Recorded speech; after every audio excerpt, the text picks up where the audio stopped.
আমরা কি লিখছি এখানে? আমি লিখছি এখানে I am here to plus verb plus something. এখন এইটুকুর অর্থ হচ্ছে আমি এখানে কিছু ক্রিয়া প্লাস এসেছি। অর্থাৎ আমরা সবাই জানি যে আই এম মানে আমি, হেয়ার মানে হেয়ার টু এখানে, তারপরে কি আমার ভার্ব প্লাস সামথিং, সামথিং মানে কি কিছু, ঠিক আছে। এখন আমি যদি এখানে লিখি আমার ভার্ব, ভার্ব মানে কি রে? ক্রিয়া। ভার্ব মানে কি রে? ক্রিয়া। অর্থাৎ ক্রিয়া কোনগুলো কোনগুলো? ভার্ব রে, গো, ডু, প্লে, এগুলো কি রে? ক্রিয়া না রে, ভার্ব না রে। তাহলে আমরা এখন লিখবো আই এম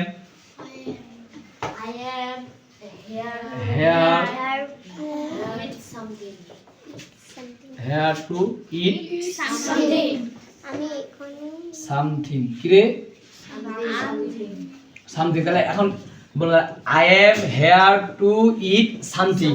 তাহলে আমি এখানে কিছু, ইট মানে কি রে? খাওয়া। আমি এখানে কিছু খেতে এসেছি, বুঝা গেছে? তাহলে আই এম হেয়ার টু ইট, আমি এখানে sorry, I am here two it something, আমি এখানে কিছু খেতে এসেছি। এখন আমি যদি আবার এটা লিখি I am here to play, কি রে? প্লে। কি হবে বলো? আমি এখানে খেলতে এসেছি। আবার আমি লিখি I am here to do, কি হবে?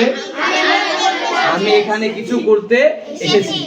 আবার আমি যদি লিখি I am here to drink, কি রে? ড্রিঙ্ক। ড্রিঙ্ক মানে কি রে? পান করতে এসেছি। আমি যদি এখন এখানে লিখি I am here to come, I am here to sleeping, sorry, I am here to sleep something, কি হবে? ঘুমাতে এসেছি। এখন বলা হয় যে I am here to play,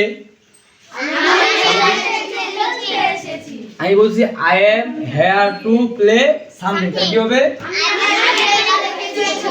আমাদেরকে মনে রাখতে হবে। তাহলে I am here to plus verb plus something, এখানে আমি এখানে কিছু ক্রিয়া আমি যেটা বসাবো সে অর্থ দিই, ঠিক আছে। সামথিং মানে এসেছি, সামথিং আছে না, শেষে কি বলবো? আমরা সামথিং বসাবো। এখন যদি বলা হয় I am here to read read something, কি হবে? পড়তে না খেলতে? পড়তে এসেছি। এখন যদি বলা হয় আমি এখানে সাঁতার কাটতে এসেছি, ইংরেজি কি হবে বলো?